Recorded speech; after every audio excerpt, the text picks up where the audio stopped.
ora tau belajar kok. Wis-wis dikandani oke-oke tekan omah ya tok lalekke, tekan omah ya tok lalekke. Hayo menungso jarene kadonongan ino salah lali lilo. Kok jenengan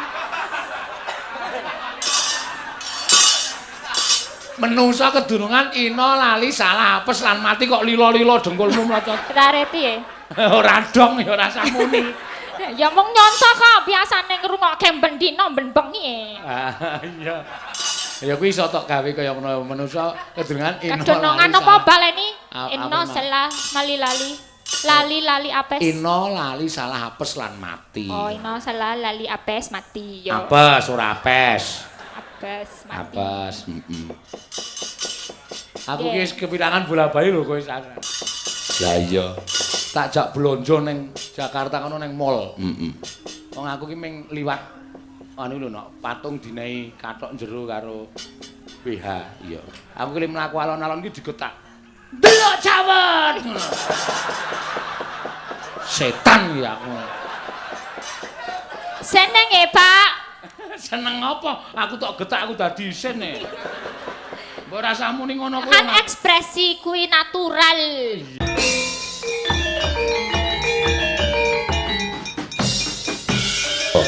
Ayo saiki sing sinden saka Sulawesi. Ya. Mbak Elisa Orkaro Salaso. Ayo jumeneng, Mbak. Ya. Wis ora usah tak sepoti wis langsung ngadeg wae. Ya. Nggih niki pun ngadeg. Heeh. Nggih sugeng dalu sedaya mawon. Niki sowan wonten ning Ngawu nggih. Heeh, Ngawu Batu Retno. Ngawu boto? Batu. Nganggo boto mboten? Oh nggih Ngawu boto Batu Retno. Oh. Makane untune putih-putih kabeh kene. Sebabe? Lah nek sikat gigine nganggo Ngawu karo nganggo boto. Nek wong jaman biyen Ora kurang ajar lho kowe. Piyahe kene kok ana sing tersinggung piye ora. Ning ya malah apik lho jane tinimbang pasta gigi janjane cara kuno mbiyen ya pancen nganggo awu. Nganggo ya nganggo boto ya, Pak. Iya ngresiki wajan barang kae nganggo awu malah resik. Lah dadi nek sikatan nganggo awu iki tok anggap cangkeme wajan ngono apa piye? Ya ora kok ya senengane ra. Nggih niki Pernikahan emas. Pernikahan emas. Iya, deket Waduk Gajah Mungkur ya adem banget ning kene iki. Nggih, Pak, nggih. Oh iya, Gajah Mungkur. Ya cecak waduk. Deket Waduk. Ngendikane iya. Pak Saino mau cerita karo aku nek pas musim rendeng saka kene iki ming 200 meter. Apa nih sing 200 meter? Waduk Gajah Mungkur. Kene nek mlaku ming 200 meter oh, nek jauhnya. ketiga ngene iki adohe ya iso luwih adoh mergo banyune asat. Oh, asat. Yo yo. Luar biasa. Nah, saiki berarti ini asat apa ora? Ah iki ketiga ya asat. Oh, asat berarti adoh. Adoh. Adoh. Adoh. Adoh. Yo, gajah. Ya Gajah Mungkur berarti ning gajahe kuwi membalik ngono ya, Pak? Ora, kuwi jeneng membalik dengkulmu melocot kuwi ora. Gajah Mungkur. Wis rasa tok bahas jenenge Gajah Mungkur ki rasa tok bahas. Ora dibahas. Gajah Aku ki Mungkur. penasaran nih Gajah Mungkur. Ayo sesuk liwat Nek mandek. gajah berarti nek Gajah Mungkur ketok apa nih? Wah, malah gawe mumet sirahku kowe iki ora. Gajah Mungkur ya ketok burine, ketok bokonge. Ya ora ketok banyune. Ketok banyune. Kok ketok banyune? Nek Gajah Mungkur waduh maksude. Pikiranmu bokang-bokong wae lho. Aku mung muni bokonge diseneni, kowe iki sok muni luwih kasar e. Nek gajah numpak becak ketok apane? Ketok ndobose. Ketok le ngapusi. Nggih, ngaturaken apa selamati apa basa Jawane selamat?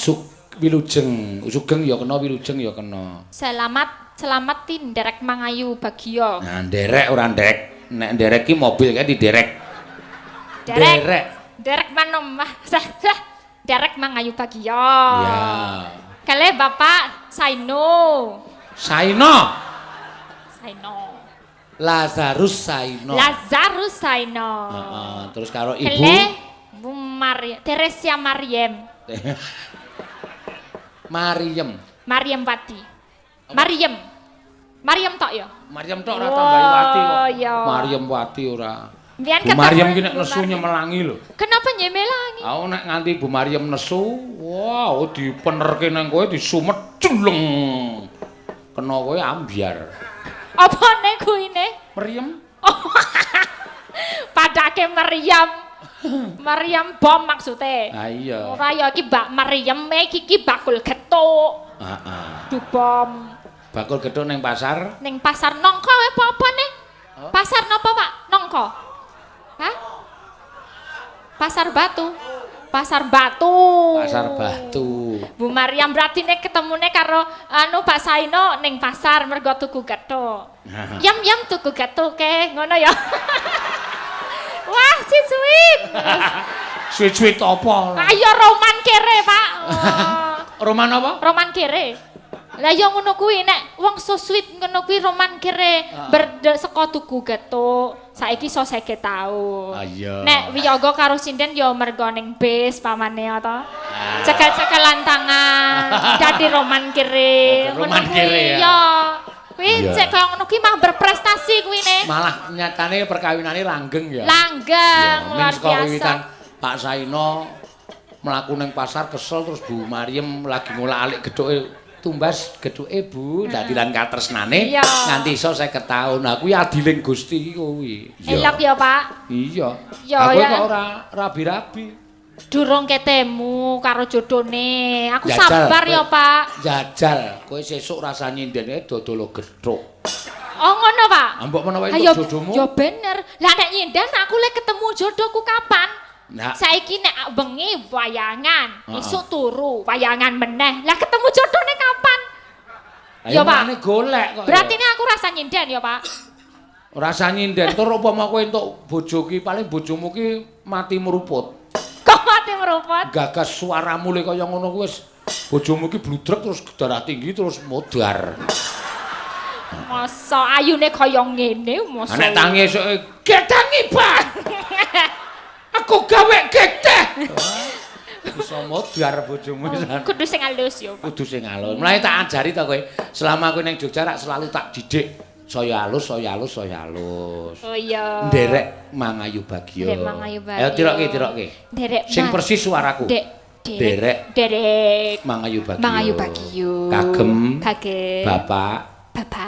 Bapak. Lazarus. Saino. Kalian. Ibu. Teresia. Maryam. Mugi tansah. Heeh. Tansah pinaringan berkahing Gusti. Saged langgeng anggenipun bangun katresnan. Aduh banget. Engko kowe nek ra dawa ora trima. Ambenipun apa? Ambene ngembleki kowe kuwi. Ambenipun apa? Anggenipun kok amben-amben. Oh, amben. Pak Saino karo Bu Maryam ora satok pernah kene amben. 50 taun ki wis dong deke. Anggenipun mangun katresnan. Bebrayan. Oh, bebrayan. Sok tau ora. Bebrayan. Nggih, bebrayan. Nah, putra wayah. Pinaringana. Sehat. Saged mikul dhuwur. Mendem. Ngopo dipendem? Iki kata-kata kiasan Jawa ora ngopo dipendem. Lah yo mosok dipendem. Mikul dhuwur mendem jero. Eger, ha? Mikul dhuwur mendem jero. Kalian tiang sepuh. Nah, Oh, tiang sepuh. Oh ya. Kaya anggur ya, Pak. Orang tua, tiang sepuh. Yo anggape Pak Saino mendemi ngono apa piye? Kok anggur ki kowe ora anggur orang tua ya orang tua. Nggih. Orang tua ya piyai sepuh kok anggur. Ya rasa nesu-nesu ra pareng. Kok rawet lho. Kudu sabar. Dicontoh Pak Saino karo Bu Maryam iki karena kesabaran iso 50 taun. Aku ki mbiyen sadurunge kowe melu aku ki sabar banget. Dadi sing salah. Kowe melu aku ki getihku gampang munggah. Nek omong ngawur kandhani ngayal. Iya. Berarti nek sing salah aku. Ah iya, kok dijak terus. Sing ngejak sapa wong kowe iki ngintil terus kok. Nanti malam mayang ya Pak? Iya. Ikut. Oh, ora. Iya.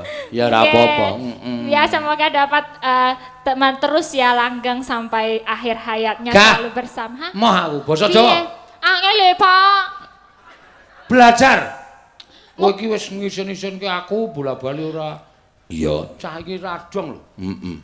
Wis tak omongi ning ngomah tak omongi ana pitik nyegugruk nang ngisor wit kae. Kuwi kenapa, Pak? Kuwi nek cara pitik teleke putih. Oh, teleke putih ki apa? Lara. Ah kok tanggane iki dunekke, "Weh, teleke putih kok ya, Pak." Kuwi cukup nggo kewan wae, nek menungso aja dunekke teleke putih iso dibandem watu kowe. Ya bener nek lara teleke sok putih barang oh, telek dilikono. Ah, gah. Nek pas ngising karo ndelok. Cangkeme. Mbok menawa tenanan kuine. Kuwi nek omong ora ceplas-ceplos to. Aja disebutke. Iki ning Jabar Nangka. Iki ora ning iki aja lho, Sa. Iki ning Jawa Tengah lho. Ora pareng. Ora pareng. Nggih. Nek muni arep nuwun sewu nek muni arep ngising ngono kuwi aja muni kuwi. Ning nderek wonten wingking ngono. Nderek wonten wingking? Ya nek ngising nek ora. Hah?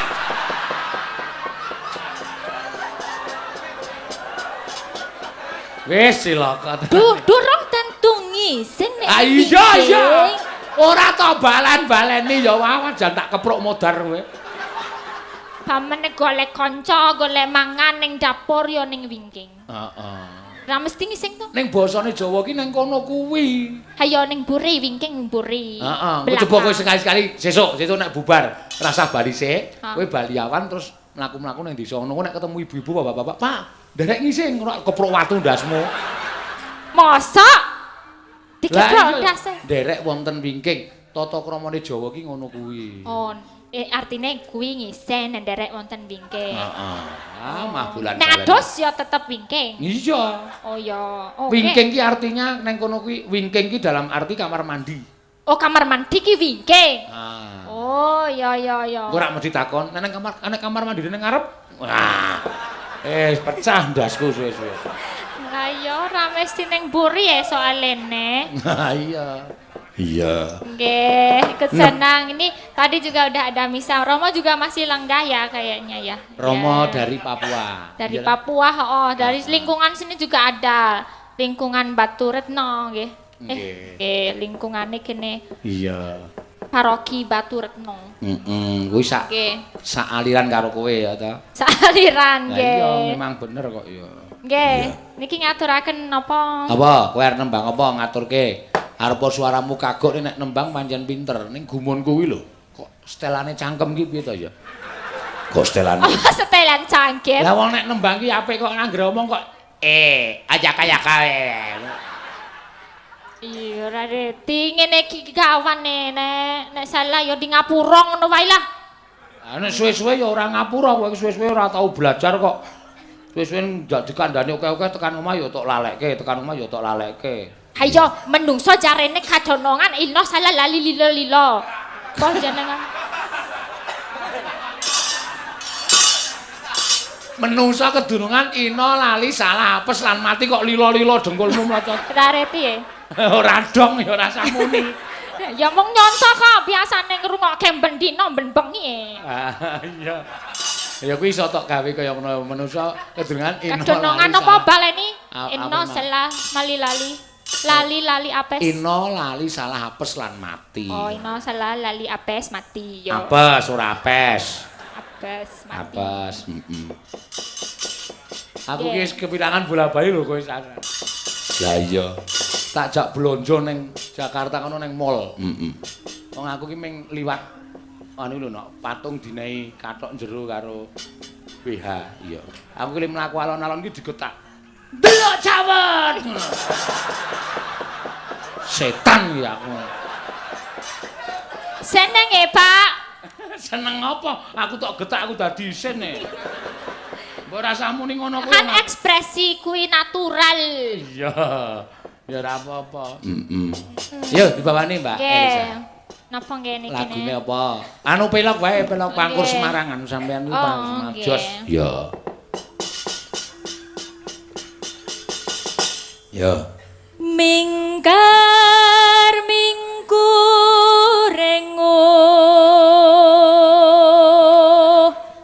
karo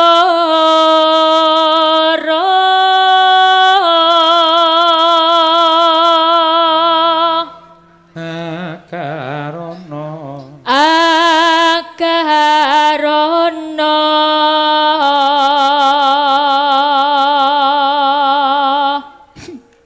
kenapa guyu? Ora apa-apa. Kelingan kowe nek omong waton jeplak ya aku sok teratapan ya. Lah iya. Mayang ning Pontianak. Iya. Ana penonton ning pinggir panggung muni. Njaluk apa jenenge? Banyu langit. Banyu langit, Mbak Elisa, banyu langit. Ora ono kibote nggo cangkemmu iye. Aku salah ngomong barang ana gembote aku ngono. Gembot ana dhewe. Ngono kuwi. Digetar. Aku mak tratap ngono. Ayo neng sebrang e. Iya, nek wonge ora trima piye tak elekke njukan bocah ora ngono kuwi sing sopan. Lah wong ora mugi kok jrembet bae ora ngono. Wes muring-muring pokoke malah. Iya. Nyokoti apa-apa. Apa nyokoti? Kaya tikus, menungso iki Pak padake. Karena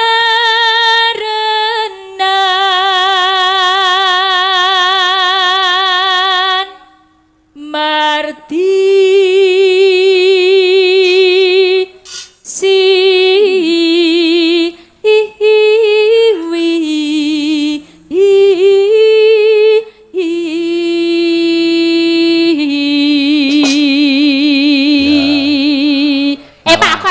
Apa? Iki ngomongke tentang pernikahan ya toh? Heeh. Tentang nek zaman biyen zaman Nabi ya ana Adam karo Hawa. Hawa. Hawa. Ora iso apa ya? Hawa. Adam tetep Adam. Adam karo Hawa. Kan Hawa kuwi saka tulang rusuke Adam. Nek basa Jawa rusuke apa to? Iga. Tulang rusuk ngono wae. Ha, kenapa kok ora tulang endas po tulang apa silit kodhok ngono ki kenapa? Coba aku takon nek kowe dalang aku takon, Mbak. Aku ora iso. Jare dalang iki ngenek pitutur lan piwulang. Wis pitutur modal piwulang. Pertanyaanmu wis ora masuk. Payah iki. Pertanyaan marai bludrek kaya. Oh, tak jelaske. Kena jadi sebabnya apa? Kenapa kok ora ning dhuwur ndas apa ora njupuk tulang ndas apa tulang apa silit apa jeneng? Silit kodhok. Oh, tak jenenge sik ning kono ki lho, Pak. Sik ning kene. Milih ning rusuk. Karena memang pasangan itu harus sama rata. Maksudnya? Kamu kalau jadi suami terus sama istri itu punya sama rata derajate. Nek sing dijupuk kuwi balung ndasmu, ngono. Sik tak ajar kowe. Balung ndas kok balung ndasmu. Iki umpamane gue suami istri. Ora umpamane cangkemmu ki sing elek. Contone. Muni balung das kok balung dasmu. Ya kan contohnya gue karo bojomu. Ya toh Pak. Nek bojomu dijupukke sekon dasmu. Berarti nih kan kuwi bakal ngungguli bojone. Nek dijupuk saka iki silit kodhok, berarti nih ngisori bojone disio-sio. Dadi dijupuke sing setara tulang rusuk. Ngono ki lho. Paham, Drong? Paham. Seneng aku iki. Cah cerdas. Ben ora di ngonokne kuwi ndak trewet wae. Iya. Iya.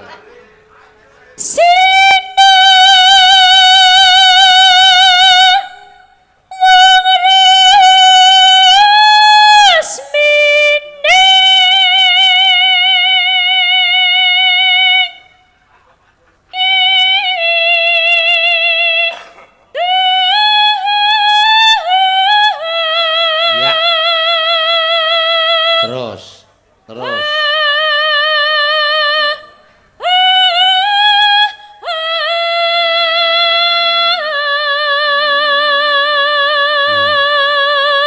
Mentit meneh sa.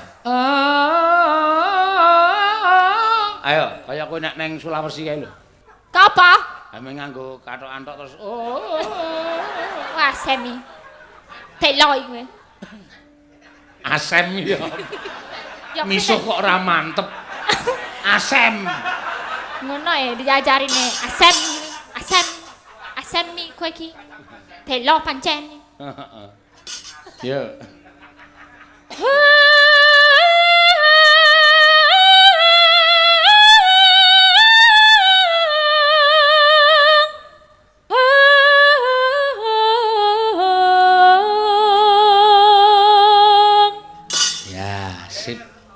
jos tenan. Apa lahir? Kaya wong bayen. Dokter-dokter kandungan ki tanggap Sasmita iki jane rasa perlu akon ngeden. Nek sing arep lairke sinden yo pangkur Semarangan, Mbak. Nggih. Bro. Oh, dadi kuwi teknike ya, Pak ya. Ha iya. Oh, ya sesoke tak nggone. Arep nglairke malah tembange Sri Uning, mongko nadane rendah kabeh mendelep meneh. Ha iya. Iya. Sinuba Sinukarta mreh Gretarta pakartine ngelmu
Tibake apa sah? Tembang kangen wae. Apa? Tembang kangen. Tembak kangen. Tembang kangen. Oh, tembangan. Seru-seru tembangnya dari tembak kangen. Tembang kangen. Tembang kangen ya. Yo monggo, yo dados, yuk.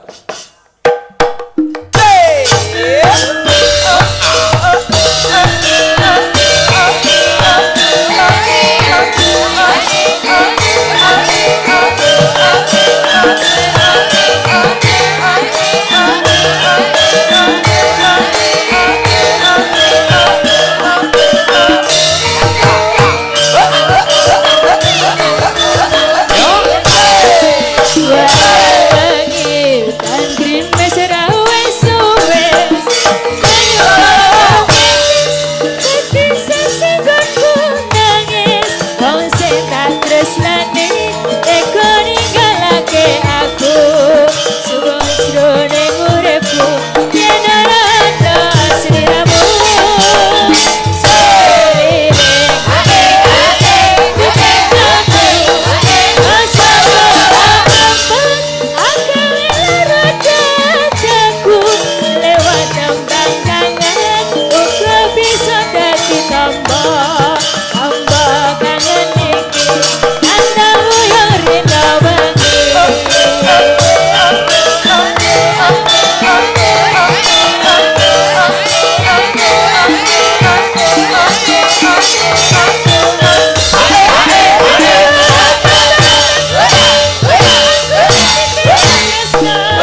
tak tresnani eko ninggalake aku suwung jroning uripku pinarana sliramu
Mungkin Pak Saina dan Bu Maryam. Bu Maryam. Maryam ya, selalu bahagia dalam untung maupun susah, dalam sehat maupun sakit, selalu bersama. Amin. Wes to, Pak. Aku sakaremu, ora sakaremu. Ora ngurusi kowe aku. Oh, dengkulmu mlocot ki. Kowe iki senengane. Aku iki bocah wis dikandani nek rampung nyanyi iki sembah nuwun, sikile rapet, tangane nyembah ning nggon dodo karo ndingklo. Ora ya tetep ngono kuwi, sembah dhuwur. Iya. Ya wis ben ra apa-apa arang adat budayane dek ya ngono kuwi. Ning perlu ditata no. Perlu engko alon-alon saya apik, saya becik. Yo.